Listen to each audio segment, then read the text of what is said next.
this in a parable in Matthew chapter 22. He was talking about a king who had extended invitations to all these people to this beautiful wedding feast. But then all those people turned his invitation down. They rejected it. So the king said to his servants, "The wedding feast is ready, but those invited are not worthy.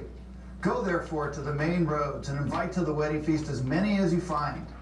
And those servants went out into the roads and gathered all whom they found, both bad and good.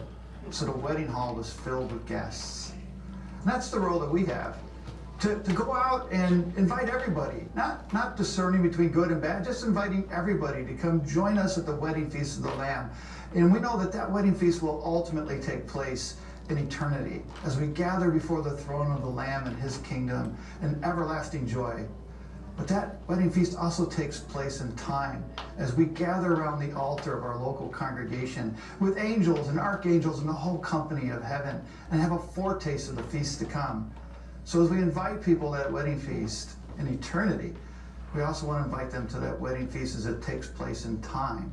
So should we invite them to worship? Is that the starting point? Well, it used to be that inviting people to worship was kind of the go-to thing. But anymore, it may not be the best invitation. And we need to discern whether inviting someone to worship is the best way to invite them or not. There may be many steps before someone's ready to join us at that wedding feast at our local altar. Inviting people to worship isn't always the best invitation. That's especially true if we're talking about somebody who's not a believer, because worship is really for believers. It may also be the case if somebody is not comfortable with the way we worship. So there may be some work to do before they're ready to attend a liturgical worship service. And sadly, it may not be the best invitation to extend if the people of your congregation are not friendly and welcoming. You don't want someone to come and have a bad experience right off the bat. So there may be times where inviting people to worship is not the best thing to do. On the other hand, inviting someone to worship may be a great invitation. If you're inviting someone who used to be part of the Christian church but has drifted away, an invitation to come back and join the assembly of God's people and receive his good gifts may be an invitation that they find very appealing and desirable. So you have to weigh the person's circumstances to determine whether you invite them to worship or wait and take some more steps to get ready before inviting them to worship. Whenever we invite people to something, we want our invitations to be, well, inviting. Not necessarily inviting from our perspective, but inviting from their perspective. We want to weigh whether they're a head, heart, or hands person, what their experience with the church has been in the past, the kind of activities that we're inviting them to, and think about how does this person view that? What would be inviting to them? What would be of interest to them? When you invite someone to something, include yourself in the invitation. People will find it much more inviting to come to something with someone they already know. It takes away a lot of the apprehension and the unknowns. And so when you can, offer to go with the person to the event or activity to which they're inviting them to. And remember, the whole point of our invitation is to keep the conversation about Jesus going. So be part of that conversation. Invite people and invite yourself. That leads us into the E of LASSIE. And the E of LASSIE is for encourage. After we've extended invitations to people, we want to encourage them to act on those invitations. We want to encourage them to keep that conversation about Jesus going. And we're talking about encouragement here. And the gospel is just so filled with encouragement for us and for others. This is not about accountability, but it's embracing what the scripture calls us to encourage one another. And so many people in our world today just are so desperate for encouragement, and we're people of encouragement. We have the good news of Jesus that is, well, the ultimate encouragement. So let's share that encouragement with others. When you extend that encouragement to people, remember to encourage them according to how they connect and communicate. For example, a head person isn't going to really want frequent contact, or I'm just thinking of you kind of contact. They're going to want something with substance. So if you run across an article that may be of interest to this person, a quick note that says, hey, I was reading this article and I thought of you. What do you think of this? That would be encouraging to a head person. A heart person, on the other hand, if you let too much time go by, they're going to think you've forgotten about them. more frequent contact is going to be encouraging to them. And just quick notes, hey, I was thinking about you, or I hope everything's okay, or some kind of note to let them know that they're in your thoughts and you care about them. A hands person is going to be encouraged by learning about the positive impact that something they've done is having in the lives of other people. So after you've had an event where they participated and you're able to give them an update and saying, wow, this has really had a positive impact, they're going to be encouraged by that. So think about the head, heart, and hands of the person you're seeking to encourage, and offer that encouragement according to how they connect and communicate. Be a person of encouragement. We are people of encouragement. We're filled with encouragement ourselves, and we want to extend that to others. And so our encouragement to them really extends and completes the invitations that we've already made. Encourage people by following up and following through. By follow through, we mean completing an action. In sports, coaches will tell their players all the time, follow through is so important. If you're swinging, you're throwing, you got to follow through. You got to complete the action. Same way in encouraging people, we need to complete the action. We've extended an invitation, now we want to make sure we follow through on that. And then the follow up is just what comes after. Maybe they didn't accept the invitation, maybe they didn't act on the invitation. Well, we can follow up by extending new invitations. If they accepted it and we weren't able to attend with them, we can follow up by finding out, how did it go for you? What do you think? Again, the whole point of our follow-up and follow-through is to keep the conversation about Jesus going with a person. When following up and following through with people, we want to consider the timing, tact, and tools that we have available to us as witnesses of Jesus. The timing has to do with how frequently or how soon after an invitation or an event that we contact a person. And we want to weigh whether they're a head, heart, or hands person and how they view the timing, whether it's too soon, too much, too late. Adjust the timing to the person and how they connect and communicate. You'll understand that from getting to know them and how they respond to your invitation. The tact has to do with the appropriateness of our following up, and we want to make sure that it fits the circumstances. So consider the tact, the appropriateness of how you follow up and follow through with a person. And the tools, well, it could be any number of things. It could be a quick text message, it could be an email, it could be a posting on social media, it could be a handwritten card. You'll know because of the person you're dealing with, and that will guide you on which tools to make use of. And one of the tools that we have as witnesses that really people find encouraging is prayer. And we want to always consider, how do we pray with and for a person? Now, it may seem kind of late in the game as we're talking about witnessing to wait all the way to the end of LASSIE to talk about prayer. And of course, prayer is something we do continuously as Christians. We're always praying. But prayer has a very special place as we're witnessing to people in encouragement. So we pray without ceasing, but when it comes to praying with or for a person, let's talk about that in terms of encouragement. By praying with a person, I mean praying together with them in their presence, aloud. Hopefully you're comfortable with that. I mean, it can be a little unnerving if you haven't done it, but people really appreciate you praying with them, praying aloud. But if you're going to do that, though, make sure you first ask for their permission. Not everybody likes that. And so ask for permission first, and then you can start praying together with them. And do take the lead on that. And when you do pray, you've already listened, you've asked, you've learned about the person, you've found a point of connection. You're ready to raise up those things that are on their hearts, the things they're concerned about. And it shows them that you've been listening. It shows them that you care about them. But it also shows them something very important and very encouraging, that there's a God who's willing to listen. There's a God who cares about their concerns, the things that are weighing on their hearts. So by praying with the person, we're really encouraging them to understand the God of love and mercy and compassion to whom we're praying. But not everybody wants you to pray with them. So sometimes it's just praying for them. And when you pray for a person, let them know, I'll be praying for you. You may not be in their presence, but the fact that you're praying for them and that they know that you're praying for them, that's also something that's encouraging to them. So whether you pray with a person or pray for a person, prayer is such an important part of being a witness of Jesus. It's such a great encouragement to us and to others.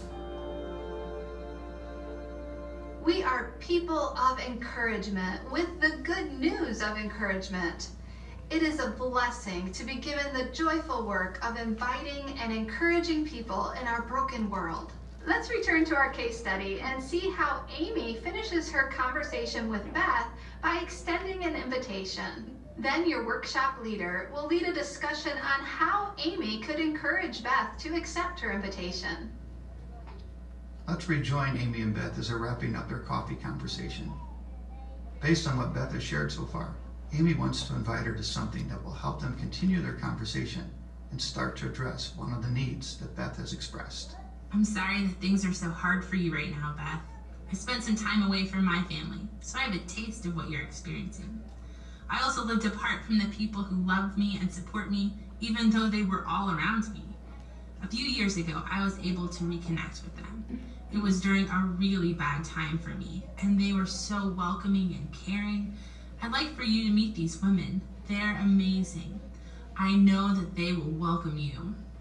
We're going to be hosting a fundraiser dinner in a couple of weeks. Would you like to come with me? It sounds good, but who are they? What's the fundraiser for?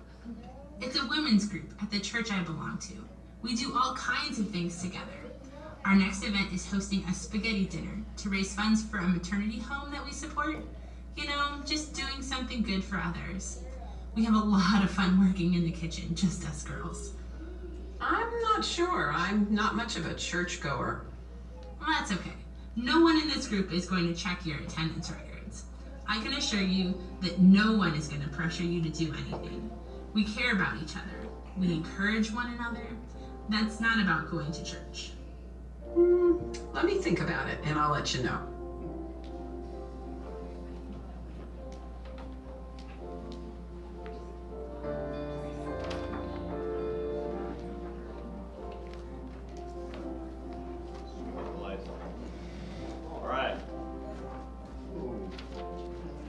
Right.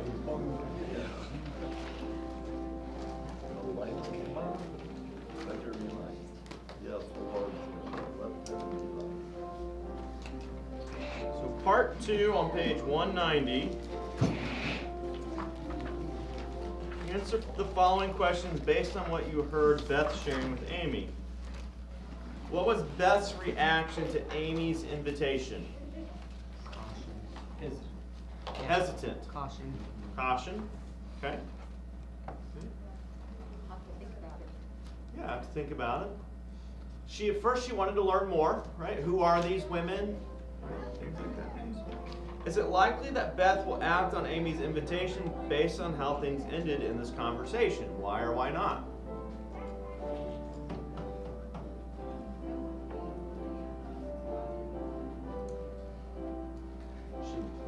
Probably will not. Hopefully. Because if she didn't say that she would, then she's not going to. Right. Who thinks she won't go? Okay. Who thinks she will go? Who's undecided? Well, yeah, Mike's the best answer. Yeah. Now, there wasn't a definite yes, there wasn't a definite no, was there? But So there was a change in tone when she found out they were church women. Right. So there's something there in her history that makes her a little reticent. Maybe, yeah. Possibly. Yeah. If they had met him outside the church, she probably would have gone. I think she could have gone either way, depending on, like, how intense the inviter was to her next time. Yeah. You know. Would you say that this is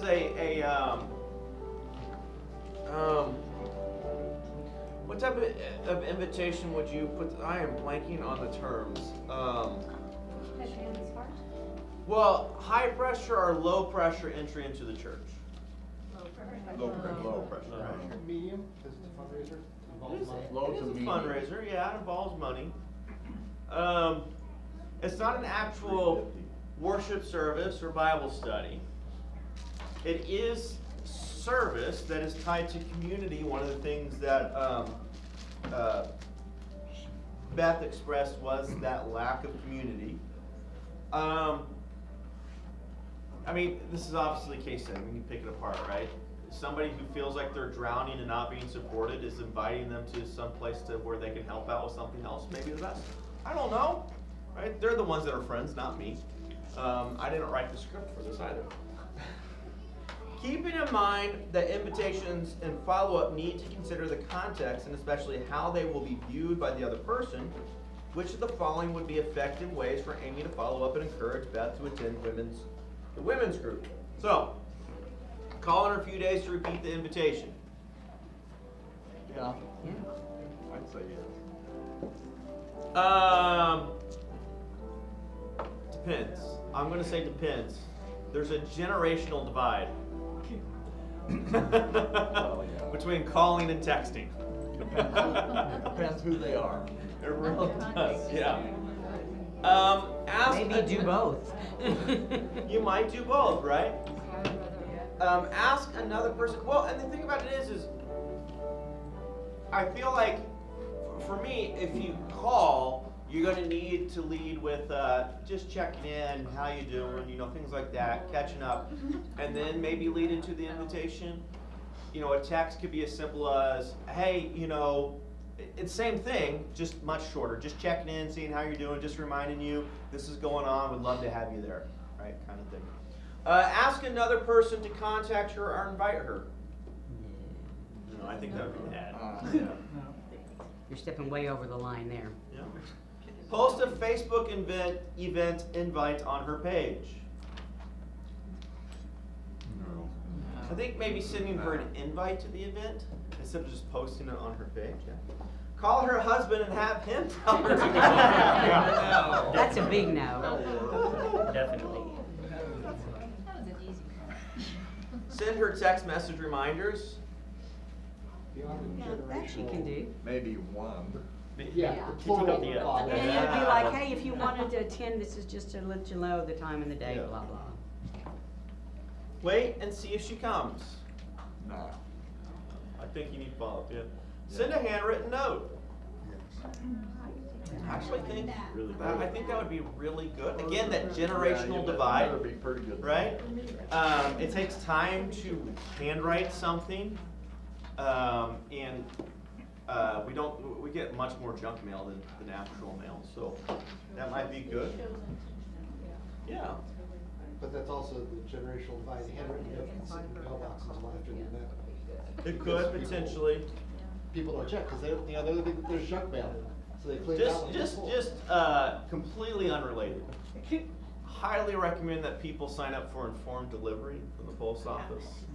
Right? I've had checks stolen out of my mailbox, and that's one of the ways that we were able to figure out that it got stolen. So it is really, really good. Checks that were sent to me, by the way, not checks that I wrote. If you mail a check, take it to the post office. Don't leave it in your mailbox to go out. Offer to share babysitting. That's a good. Yep, I think that would be good, especially if it's part of one of those repeating the invitation, saying, "Oh, by the way, my husband's watching the kids," or would you want to bring? Because drop them off, things like that. Invite her to have coffee again. Absolutely. Yeah. Any other ideas come to mind? Don't give that way, it's less pressure. Okay, a potential play date to set up, right? Invite her to another meeting with the ladies that isn't necessarily church related, so that she Yeah. can get to know them first and feel more comfortable. I don't know if those ladies, that sounds like it is a group of church ladies, so they might organize around events for the church. Play date's good. If you could organize maybe, hey, there's a group of us getting coffee or getting tea or something like that, yeah. Or maybe offer to pick her up. Offer to pick her up, that's a really important one. I think every single time I've held this, at least one person has mentioned that, hey, why not offer to carpool to pick her up and take her, right? Now, interestingly enough, there's usually one person that's like, I don't know if I want to be stuck there without my own ride. Yeah. So there's this, but you just have the offer there. They can always say no, right? Mike? I don't know if I'm repeating what she just said, but next time you go to coffee, have one of the other gals go with her. Yeah, well that's a way too, right? Invite somebody from that church group to just the coffee, right? Yeah. Kind of help Few people. build that community of few people. All right. So with your partner, we're part 3. Complete the invite and encourage panels of your LASSIE journal for the person you selected from your vocation and witnessing worksheet. Right, so the invite, the encourage. So I'm going to give you 4 minutes each.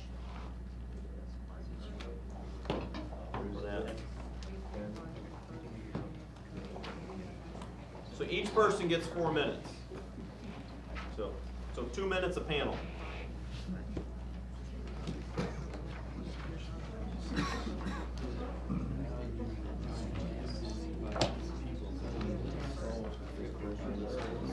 Oh, excuse me. You get 4 minutes per panel.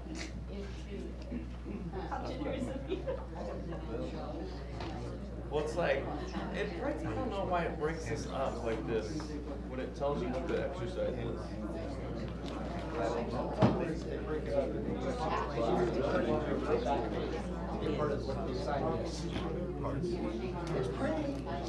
It's good. You can, it's an engineer that made it. I think so. Pretty good.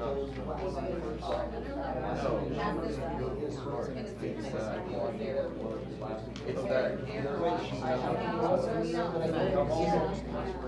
I don't see their front door because they're locked. He's not rebellion against. They're super simple passwords. And it's not, is it not on the list of Like the historic picture or about what the text says. It's actually more of a.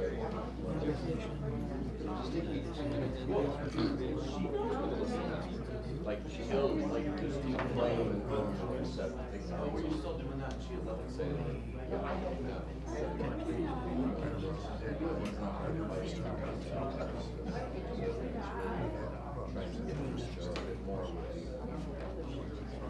The hands thing. Face-to-face quiet. You're like, I don't know this too. It's all. Yeah. Like, I would say hands, I would say, hey, I want you to make this food. I want you to make, you make this and bring it to me.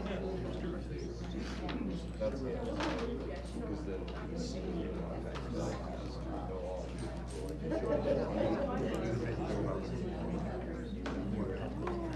I think just. Got one. Got one.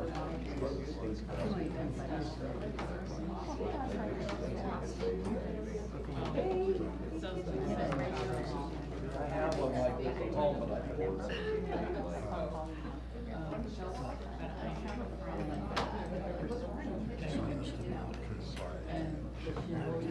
Oh, yeah.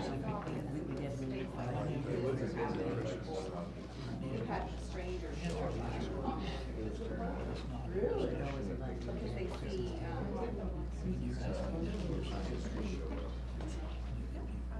they see stuff like this. So they know that used to be a higher utility. They know.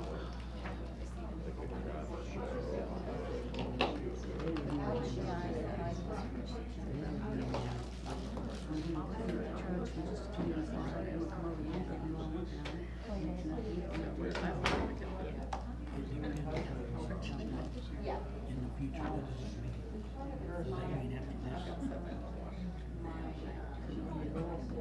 Let's say she takes the invitation and goes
They started going there. Now he feels like he was